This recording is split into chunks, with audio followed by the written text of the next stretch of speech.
जय हिंद, जय भारत। स्वागत है आपके अपने YouTube channel Oswal study point पर।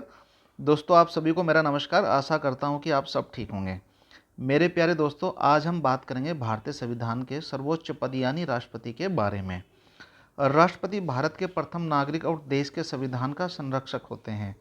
वह कार्यपालिका का एक प्रमुख होता है और उसकी सभी शक्तियाँ संविधान द्वारा सीमित होती है। राष्ट्रपति के पास कई महत्वपूर्ण अधिकार होते हैं, जैसे आपातकाल की घोषणा करना, संसद के किसी भी सदन को बुलाना या स्थगित करना और विधायकों पर हस्ताक्षर करना। इसके अलावा राष्ट्रपति को क्षमादान, दंड माफ़ी और अन्य विशेष शक्तियाँ प्राप्त होती हैं, जिसके बारे में हम इस वीडियो के माध्यम से जानेंगे। राष्ट्रपति से संबंधित परीक्षा में कोई भी प्रश्न आता है तो आप उसे बड़ी आसानी से हल कर सकेंगे। तो चलिए अपनी इस वीडियो को शुरू करते हैं और राष्ट्रपति से जुड़े सभी सवालों को हल करते हुए उनके बारे में जानेंगे।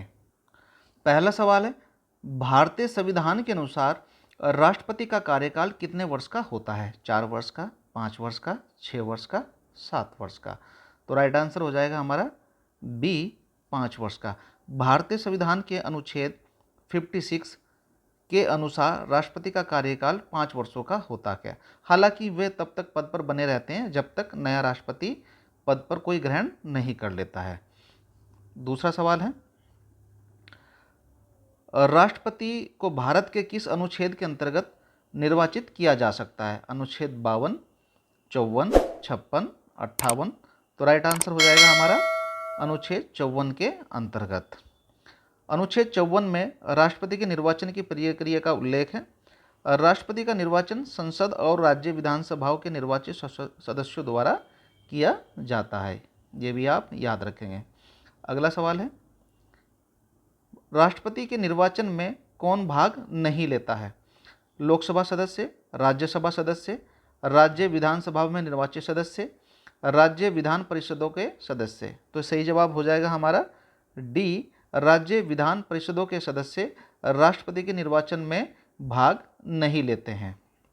इसके फैक्ट्स के बारे में जान लेते हैं। राष्ट्रपति का चुनाव संसद के दोनों सदनों के निर्वाचित सदस्य द्वारा किया जाता है, जिसमें राज्य विधानसभाओं के निर्वाचित सदस्य द्वारा भी भाग लिया जाता है, जबकि राज्य विधान परिषदों के सदस्य इसमें भाग नहीं लेते हैं। अगला सवाल है, भारत के राष्ट्रपति का चुनाव करने के लिए निर्वाचन मंडल में कौन कौन शामिल होते हैं? लोकसभा और राज्यसभा के सदस्य, लोकसभा, राज्यसभा और राज्य की विधानसभाओं के निर्वाचित सदस्य। सी हो जाएगा हमारा राज्यसभा और राज्य विधानसभाओं के निर्वाचित सदस्य, उपरोक्त सभी। तो राइट आंसर हो जाएगा हमारा बी, भारत के राष्ट्रपति के चुनाव के समय लोकसभा, राज्यसभा और राज्य की विधानसभाओं के निर्वाचित सदस्यों द्वारा भाग लिया जाता है। और ये किस अनुच्छेद के अनुसार लिया जाता है? 54 के अनुसार लिया जाता है। आगे चलते हैं। अगला सवाल है, राष्ट्रपति बनने के लिए न्यूनतम आयु सीमा कितनी होनी चाहिए? 25 वर्ष, 30 वर्ष, 35 वर्ष, 40 वर्ष? तो सही जवाब हो जाएगा हमारा सी, 35 वर्ष। राष्ट्रपति बनने के लिए न्यूनतम आयु 35 वर्ष होनी चाहिए। यह संविधान के अनुच्छेद 58 में उल्लेखित है। ये भी आप नोट करेंगे। अगला सवाल है, राष्ट्रपति पद का चुनाव कौन कराता है? केवल संसद सदस्य, राज्य विधानसभाओं के सदस्य, निर्वाचक मंडल, भारतीय चुनाव आयोग? तो सही जवाब हो जाएगा हमारा सी, निर्वाचक मंडल। तो राष्ट्रपति का चुनाव निर्वाचक मंडल द्वारा किया जाता है। थोड़ा सा इसके बारे में जान लेते हैं। राष्ट्रपति का चुनाव एक निर्वाचक मंडल द्वारा किया जाता है, जिसमें संसद और राज्यों की विधानसभाओं के निर्वाचित सदस्यों द्वारा भाग लिया जाता है। आगे चलते हैं। अगला सवाल है, भारतीय संविधान के अनुसार राष्ट्रपति पद के लिए योग्य उम्मीदवार कौन हो सकता है? भारत का नागरिक, 35 वर्ष की आयु पूरी कर चुका हो, लोकसभा का सदस्य होने की योग्यता रखता हो, उपरोक्त सभी? तो सही जवाब हो जाएगा हमारा भारत का नागरिक भी होना चाहिए, ये भी सही है। 35 वर्ष की आयु पूरी कर चुकी हो, ये भी सही है। लोकसभा का सदस्य होने की योग्यता रखता हो, ये भी सही है। तो यानी कि सही जवाब हमारा डी होगा, उपरोक्त सभी पॉइंट होने चाहिए। अगला सवाल है, राष्ट्रपति का चुनाव किस प्रकार के मतदान से होता है? प्रत्यक्ष मतदान, अप्रत्यक्ष मतदान, सार्वजनिक मतदान, सांकेतिक मतदान। तो राइट आंसर हो जाएगा हमारा अप्रत्यक्ष मतदान के द्वारा महामहिम राष्ट्रपति का चुनाव किया जाता है। अगला सवाल है, राष्ट्रपति का चुनाव किस प्रणाली के तहत होता है? एकल संक्रमणीय मत प्रणाली, अनुपातिक प्रतिनिधित्व प्रणाली, बहुसंख्यक प्रणाली, सरल बहुमत प्रणाली।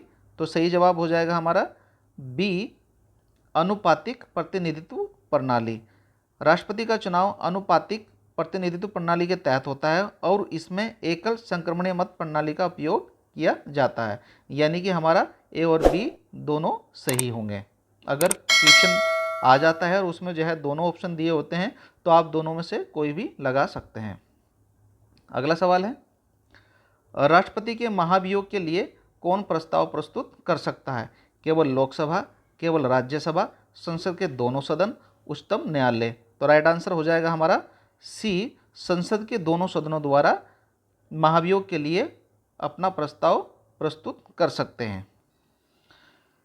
राष्ट्रपति के खिलाफ महाभियोग संसद के किसी भी सदन में लाया जा सकता है, चाहे वो आपका राज्यसभा हो, चाहे वो आपका लोकसभा हो, लेकिन उसमें दूसरे सदन द्वारा भी अनुमोदित किया जाना चाहिए। यानी कि अगर इसमें राज्यसभा करता है तो ये राज्यसभा से फिर कहाँ पहुँचेगा? ये आपके लोकसभा में पहुँचेगा। अगर लोकसभा से करते हैं तो फिर राज्यसभा की भी इसमें सहमति होनी चाहिए।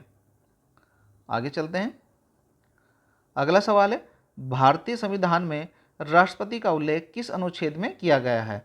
अनुच्छेद 61, अनुच्छेद 52, अनुच्छेद 72, अनुच्छेद 112। तो राइट आंसर हो जाएगा हमारा अनुच्छेद 152 में महामहिम राष्ट्रपति का उल्लेख किया गया है। अनुच्छेद 52 में भारतीय राष्ट्रपति का उल्लेख है, जिसमें कहा गया है कि भारत में एक राष्ट्रपति होगा। तो यानी कि राइट आंसर हमारा बी होगा, अनुच्छेद 52। अगला सवाल है, राष्ट्रपति को अपने पद से हटाने की प्रक्रिया किस अनुच्छेद के तहत की जा सकती है? अनुच्छेद 61, अनुच्छेद 56, अनुच्छेद 58 अनुच्छेद 72। तो सही जवाब हो जाएगा हमारा अनुच्छेद 61 के तहत राष्ट्रपति को अपने पद से हटाने की प्रक्रिया के तहत की जा सकती है। अनुच्छेद 61 में राष्ट्रपति के महाभियोग की प्रक्रिया का उल्लेख किया गया है, ये भी आप ध्यान रखेंगे। अगला सवाल है, किस अनुच्छेद के अंतर्गत राष्ट्रपति को क्षमादान का अधिकार प्राप्त है? अनुच्छेद 52, अनुच्छेद 72, अनुच्छेद 61, अनुच्छेद 123। तो राइट आंसर हो जाएगा हमारा अनुच्छेद 72 के अंतर्गत जो है राष्ट्रपति को दया, क्षमा और दंड माफी का अधिकार प्राप्त है। आगे चलते हैं। अगला सवाल है, राष्ट्रपति अपने त्यागपत्र किसे सौंपता है? उपराष्ट्रपति को, प्रधानमंत्री को, मुख्य न्यायाधीश को, लोकसभा अध्यक्ष को। तो राइट आंसर हो जाएगा हमारा महामहिम अपना त्यागपत्र उपराष्ट्रपति को सौंपते हैं। यदि राष्ट्रपति की मृत्यु हो जाती है या वह पद ग्रहण करने में असमर्थ हो जाता है तो उपराष्ट्रपति कार्यवाहक राष्ट्रपति बन जाता है, ये भी आप ध्यान रखेंगे। एक क्वेश्चन इसमें और बनता है, यदि उपराष्ट्रपति उस समय उपस्थित नहीं है तो वह उच्चतम न्यायालय के जो मुख्य न्यायाधीश है उनको भी अपना त्यागपत्र सौंप देते हैं। अगला सवाल है, यदि राष्ट्रपति की मृत्यु हो जाती है तो राष्ट्रपति का पद कौन ग्रहण करता है? मुख्य न्यायाधीश, प्रधानमंत्री, उपराष्ट्रपति, लोकसभा अध्यक्ष। तो राइट आंसर हो जाएगा हमारा सी, उपराष्ट्रपति। आगे चल लेते हैं। अगला सवाल है, राष्ट्रपति को शपथ कौन दिलाता है? प्रधानमंत्री, भारत का मुख्य न्यायाधीश, लोकसभा अध्यक्ष, उपराष्ट्रपति। तो राइट आंसर हो जाएगा हमारा बी, भारत का मुख्य न्यायाधीश राष्ट्रपति को शपथ दिलाता है। राष्ट्रपति को मुख्य न्यायाधीश शपथ दिलाता है। यदि मुख्य न्यायाधीश अनुपस्थित होता है तो सर्वोच्च न्यायालय के वरिष्ठतम न्यायाधीश यह कार्य करता है, ये भी आप याद रखेंगे। दोस्तों, यदि आप मेरे चैनल पर नए हैं तो प्लीज़ मेरे चैनल को लाइक और सब्सक्राइब जरूर करें और अपने दोस्तों को भी शेयर करें। अगला सवाल है, राष्ट्रपति का वेतन किसको दिया जाता है? संसद द्वारा निर्धारित किया जाता है, भारत सरकार द्वारा, उच्चतम न्यायालय द्वारा, केंद्रीय वित्त आयोग द्वारा। तो राइट आंसर हो जाएगा हमारा ए, संसद द्वारा निर्धारित किया जाता है। राष्ट्रपति का वेतन संसद द्वारा तय किया जाता है, जो समय समय पर संशोधित होता है। ये भी याद रखने वाला पॉइंट है। अगला सवाल है, राष्ट्रपति की वित्तीय शक्तियों में कौन सा कार्य शामिल नहीं है? संसद के सामने वार्षिक बजट प्रस्तुत करना, धन विधेयक पर हस्ताक्षर करना, प्रधानमंत्री का चयन करना, राज्य को वित्तीय सहायता प्रदान करना। तो राइट आंसर हो जाएगा हमारा सी, प्रधानमंत्री का चयन करना। प्रधानमंत्री का चयन राष्ट्रपति द्वारा किया जाता है, लेकिन यह वित्तीय शक्तियों में शामिल नहीं है। वित्तीय शक्तियों में बजट और धन विधेयक पर हस्ताक्षर शामिल है, ये भी आप नोट करेंगे। अगला सवाल है, भारतीय संविधान में राष्ट्रपति द्वारा अध्यादेश जारी करने का प्रावधान किस अनुच्छेद में है? अनुच्छेद 123, अनुच्छेद 213, अनुच्छेद 356, अनुच्छेद 72। तो सही जवाब हो जाएगा हमारा ए, अनुच्छेद 123। अनुच्छेद 123 में, अनुच्छेद 123 हो जाएगा। यह ध्यान देने वाला पॉइंट है, जब संसद सत्र में नहीं होती तब राष्ट्रपति अध्यादेश जारी कर सकता है। अगला सवाल है, राष्ट्रपति द्वारा संसद के किसी भी सदन का सत्रावसान किस अनुच्छेद में वर्णित है? अनुच्छेद 85 में, अनुच्छेद 123, अनुच्छेद 356, अनुच्छेद 102। तो राइट आंसर हो जाएगा हमारा अनुच्छेद 100। तो सही जवाब हो जाएगा हमारा अनुच्छेद 85 के अंतर्गत। आगे चलते हैं। अगला सवाल है, राष्ट्रपति किसकी सलाह पर आपातकाल घोषित कर सकता है? मुख्य न्यायाधीश की, प्रधानमंत्री की, कैबिनेट की, राज्यसभा की। तो सही जवाब हो जाएगा हमारा कैबिनेट के सलाह पर आपातकाल घोषित करता है, जैसे कि अनुच्छेद 352 में, 352 के अनुसार। अभी देखो आप दूसरा जो क्वेश्चन करेंगे इसमें, राष्ट्रपति को राष्ट्रीय आपातकाल की घोषणा किस अनुच्छेद के तहत अधिकार प्राप्त है? तो यानी कि सही जवाब हो जाएगा हमारा 352। यह कब किया जा सकता है? राष्ट्रपति संसद के समक्ष बजट प्रस्तुत करता है, राष्ट्रपति को राष्ट्रीय आपातकाल घोषित करने का अधिकार है जब देश की सुरक्षा को बाहरी आक्रमण या आंतरिक विद्रोह का खतरा बना हो, तब वह अनुच्छेद 352 के अंतर्गत राष्ट्रीय आपातकाल की घोषणा कर सकते हैं। आगे चलते हैं। अगला सवाल है, राष्ट्रपति की वित्तीय शक्तियों में से कौन सा सही नहीं है? धन विधेयक पर हस्ताक्षर करना, वार्षिक बजट प्रस्तुत करना, संसद को वित्तीय मामलों पर रिपोर्ट देना, लोकसभा को भंग करना। तो राइट आंसर हो जाएगा हमारा सी, संसद को वित्तीय मामलों पर रिपोर्ट देना। राष्ट्रपति संसद के समक्ष बजट प्रस्तुत करता है, लेकिन वित्तीय मामलों पर रिपोर्ट देना संसद का काम होता है, ये भी आप याद रखेंगे। अगला सवाल है, राष्ट्रपति द्वारा जारी अध्यादेश संसद द्वारा अस्वीकार कर दिया जाता है तो वह कितने समय तक प्रभावी रहता है? 6 महीने के लिए, 3 माह, 6 सप्ताह, 2 महीने। तो इसका सही जवाब हो जाएगा हमारा 6 सप्ताह के लिए अस्वीकार कर दिया जाता है। अगर हम इसकी फैक्ट की बात करें तो अनुच्छेद 123 के अनुसार, अनुच्छेद 123 के अनुसार राष्ट्रपति द्वारा जारी अध्यादेश संसद द्वारा अस्वीकृत किए जाने पर 6 सप्ताह तक प्रभावी रहता है, यह भी आप ध्यान रखेंगे। अगला सवाल है, भारतीय संविधान के अनुसार राष्ट्रपति को किस प्रकार के आपातकाल की घोषणा का अधिकार है? राष्ट्रीय आपातकाल, राज्य आपातकाल, वित्तीय आपातकाल, उपरोक्त सभी। तो सही जवाब हो जाएगा हमारा उपरोक्त सभी। आगे चलते हैं। अगला सवाल है, किस परिस्थिति में राष्ट्रपति संसद को भंग कर सकता है? वित्तीय संकट, राष्ट्रीय आपातकाल, संसद की सलाह पर, लोकसभा का कार्यकाल पूरा होने पर। तो सही जवाब हो जाएगा हमारा लोकसभा का कार्यकाल पूरा होने पर, यानी कि डी आंसर हमारा सही है। और राष्ट्रपति लोकसभा को तब भंग कर सकता है जब उसका कार्यकाल समाप्त हो जाता है या प्रधानमंत्री की सिफारिश पर, यह भी आप ध्यान रखेंगे। अगला सवाल है, किस अनुच्छेद के तहत राष्ट्रपति को विधेयक पर हस्ताक्षर करने या उसे पुनर्विचार के लिए भेजने का अधिकार प्राप्त है? अनुच्छेद 123, अनुच्छेद 111, अनुच्छेद 124, अनुच्छेद 108। तो सही जवाब हो जाएगा हमारा अनुच्छेद 111 के अंतर्गत राष्ट्रपति को विधेयक पर हस्ताक्षर करने या उसे पुनर्विचार के लिए संसद को वापस भेजने का अधिकार प्रदान करता है। अगला सवाल है, राष्ट्रपति द्वारा अध्यादेश जारी किया जा सकता है, कब किया जा सकता है? संसद का सत्र चल रहा हो तब, संसद स्थगित कर दिया गया हो, सत्र में ना हो तब, संसद भंग हो चुकी हो तब, केवल आपातकाल में। तो सही जवाब हो जाएगा हमारा बी, संसद स्थगित हो या सत्र में ना हो। अनुच्छेद 123, अनुच्छेद 123 के तहत जब संसद सत्र में नहीं होती तब राष्ट्रपति अध्यादेश जारी कर सकता है।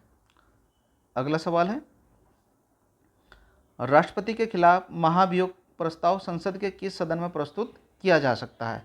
केवल लोकसभा में, केवल राज्यसभा में, किसी भी सदन में, उच्चतम न्यायालय में। तो राइट आंसर हो जाएगा हमारा किसी भी सदन में प्रस्तुत किया जा सकता है, चाहे वह लोकसभा हो चाहे वह राज्यसभा हो। अगला सवाल है, राष्ट्रपति की अस्थायी अनुपस्थिति में कौन कार्यवाहक राष्ट्रपति होता है? मुख्य न्यायाधीश, प्रधानमंत्री, उपराष्ट्रपति, लोकसभा अध्यक्ष। तो सही जवाब हो जाएगा हमारा उपराष्ट्रपति। आगे चलते हैं। अगला सवाल है, राष्ट्रपति के अध्यादेश का समय क्या होता है? 6 महीने, 6 सप्ताह, 3 महीने, 1 वर्ष। तो राइट आंसर हो जाएगा हमारा 6 सप्ताह। अगला सवाल है, राष्ट्रपति का वेतन किस में वर्णित है? संविधान में, संसद द्वारा तय किया जाता है, वित्त आयोग द्वारा, प्रधानमंत्री द्वारा। तो राइट आंसर हो जाएगा हमारा संसद द्वारा तय किया जाता है। अगला सवाल है, किस अनुच्छेद के तहत राष्ट्रपति उच्चतम न्यायालय के न्यायाधीशों की नियुक्ति करता है? अनुच्छेद 124 के अंतर्गत, अनुच्छेद 112, अनुच्छेद 356 और अनुच्छेद 72। तो राइट आंसर हो जाएगा हमारा अनुच्छेद 124 के अंतर्गत राष्ट्रपति उच्चतम न्यायालय के न्यायाधीशों की नियुक्ति करता है। आगे चलते हैं। अगला सवाल है, भारत के राष्ट्रपति के पास किस प्रकार का वीटो अधिकार है? पूर्ण वीटो, आंशिक वीटो, निलंबन वीटो, उपरोक्त सभी। तो राइट आंसर हो जाएगा हमारा उपरोक्त सभी। आंशिक वीटो और निलंबन वीटो और पूर्ण वीटो, ये तीनों का अधिकार राष्ट्रपति के पास में है। आगे चलते हैं। अगला सवाल है, राष्ट्रपति के कार्यों के लिए कौन उत्तरदायी होता है? राष्ट्रपति स्वयं, उपराष्ट्रपति, प्रधानमंत्री, मंत्रिपरिषद। तो राइट आंसर हो जाएगा हमारा मंत्रिपरिषद जो है सभी कार्यों के लिए उत्तरदायी होता है। और ये कौन सा अनुच्छेद में है? 74 के अनुसार राष्ट्रपति अपने कार्यों के लिए मंत्रिपरिषद की सलाह पर निर्भर होता है। आगे चलते हैं। अगला सवाल है, राष्ट्रपति द्वारा नियुक्त राज्यपाल का कार्यकाल कितने समय का होता है? 5 वर्ष, 6 वर्ष, 4 वर्ष, 3 वर्ष। तो राइट आंसर हो जाएगा 5 वर्ष के लिए होता है। राज्यपाल का कार्यकाल 5 वर्षों का होता है, लेकिन राष्ट्रपति के प्रसाद पर्यंत पद पर बना रह सकता है। मतलब जब तक जो है राष्ट्रपति की इच्छा होती है तब तक जो है राज्यपाल अपने पद पर बना रह सकता है। अगला सवाल है, राष्ट्रपति द्वारा आपातकाल की घोषणा के लिए कौन सा अनुच्छेद प्रयोग किया जाता है? अनुच्छेद 352, अनुच्छेद 356, अनुच्छेद 360, अनुच्छेद 365। तो राइट आंसर हो जाएगा अनुच्छेद 352, यानी कि ए ऑप्शन हमारा सही है। अनुच्छेद 352 के तहत राष्ट्रपति राष्ट्रीय आपातकाल घोषित कर सकता है। अगला सवाल है, राष्ट्रपति के पास किस प्रकार का निलंबन वीटो है? वित्तीय विधेयकों पर, संवैधानिक संशोधन विधेयकों पर, गैर वित्तीय विधेयकों पर, उपरोक्त सभी पर। तो राइट आंसर हमारा हो जाएगा गैर वित्तीय विधेयकों पर, यानी कि राइट सी ऑप्शन हमारा सही होगा। राष्ट्रपति निलंबन वीटो का उपयोग केवल गैर वित्तीय विधेयकों पर कर सकता है, जिसमें वह विधेयक को संसद के पुनर्विचार के लिए भेज सकता है। ये भी आप याद रखेंगे। आगे चलते हैं। अगला सवाल है, राष्ट्रपति द्वारा धन विधेयक पर हस्ताक्षर करने के बाद कानून कब बनता है? तुरंत, 15 दिन बाद, 1 महीने बाद, 6 महीने बाद। तो राइट आंसर हो जाएगा जैसे ही राष्ट्रपति जो है धन विधेयक पर हस्ताक्षर करते हैं तभी कानून तुरंत बन जाता है, यानी कि राइट आंसर हमारा ए होगा। आगे चलते हैं। अगला सवाल है, राष्ट्रपति संसद के किस सदन का सदस्य नहीं हो सकता है? लोकसभा, राज्यसभा, दोनों सदनों का, इनमें से कोई नहीं। तो सही जवाब होगा हमारा इनमें से कोई नहीं। राष्ट्रपति संसद का सदस्य नहीं होता है, वह संसद के अधिवेशन की अध्यक्षता कर सकता है लेकिन मतदान नहीं करता है। ये भी आप याद रखेंगे। आगे चलते हैं। अगला सवाल है, राष्ट्रपति के खिलाफ महाभियोग के प्रस्ताव को पारित करने के लिए संसद के दोनों सदनों में कितने बहुमत की आवश्यकता होती है? साधारण बहुमत, 2/3 बहुमत, 3/4 बहुमत, 1/3 बहुमत। तो राइट आंसर हो जाएगा हमारा 2/3 बहुमत। महाभियोग प्रस्ताव को संसद के दोनों सदनों में 2/3 बहुमत से पारित किया जाना चाहिए, तभी महाभियोग की प्रक्रिया शुरू हो सकती है। अगला सवाल है, राष्ट्रपति द्वारा संविधान के अनुच्छेद 123 के अंतर्गत जारी अध्यादेश की अवधि कितनी होती है? 3 महीने, 6 सप्ताह, 6 महीने, 1 साल। तो राइट आंसर हो जाएगा हमारा, उसकी जो समय अवधि होती है वो 6 सप्ताह के लिए होती है, यानी कि राइट आंसर हमारा बी होगा। आगे चलते हैं। अगला सवाल है, भारतीय संविधान में राष्ट्रपति की भूमिका को संवैधानिक प्रमुख किस अनुच्छेद के तहत माना जाता है? अनुच्छेद 52, अनुच्छेद 74, अनुच्छेद 123, अनुच्छेद 111। तो राइट आंसर हो जाएगा हमारा अनुच्छेद 52 के अंतर्गत। अनुच्छेद 52 में यह स्पष्ट किया गया है कि भारत का एक राष्ट्रपति होगा जो देश का संवैधानिक प्रमुख होगा, ये भी आप नोट करेंगे। अगला सवाल है, राष्ट्रपति के खिलाफ महाभियोग की प्रक्रिया कहाँ से शुरू की जा सकती है? लोकसभा से, राज्यसभा से, किसी संसद के किसी भी सदन में? तो हमने ये ऊपर भी कराया है, तो राइट आंसर हमारा सी होगा, सदन के किसी भी सदन में। ये प्रक्रिया चाहे वो लोकसभा से भी कर सकते हैं, राज्यसभा से भी की जा सकती है। अगला सवाल है, राष्ट्रपति किसी राज्य की सरकार को बर्खास्त करने के लिए किस अनुच्छेद का प्रयोग करता है? अनुच्छेद 352, अनुच्छेद 356, अनुच्छेद 360, अनुच्छेद 365। तो राइट आंसर हो जाएगा हमारा बी, अनुच्छेद 356 के अनुसार राष्ट्रपति किसी भी राज्य की सरकार को बर्खास्त करने के लिए बाध्य हैं। आगे चलते हैं। अगला सवाल है, राष्ट्रपति के निर्वाचन में किस प्रकार के मतदान का उपयोग किया जाता है? तो राइट आंसर हमारा हो जाएगा सी, अनुपातिक प्रतिनिधित्व के द्वारा किया जाता है, यानी कि एकल संक्रमणीय मत पद्धति। ये आप भूलेंगे नहीं, नोट करेंगे, कई बार क्वेश्चन में ये भी आ जाता है, एकल संक्रमणीय मत पद्धति, तो उसे भी आप टिक कर सकते हैं। अगला सवाल है, राष्ट्रपति के खिलाफ महाभियोग की प्रक्रिया प्रारंभ करने के लिए कितने सांसदों का समर्थन आवश्यक है? तो राइट आंसर हमारा कितना हो जाएगा? राइट आंसर हो जाएगा हमारा 1/4 सदस्य की आवश्यकता होती है। तो दोस्तों ये थी हमारी जो है राष्ट्रपति से संबंधित वीडियो, जिसके बारे में हमने जाना किस अनुच्छेद और किसके तहत जो है अपने अधिकार को जो है इस्तेमाल किया जा सकता है। तो दोस्तों यह वीडियो कैसी लगी तो कमेंट बॉक्स में ज़रूर बताइएगा।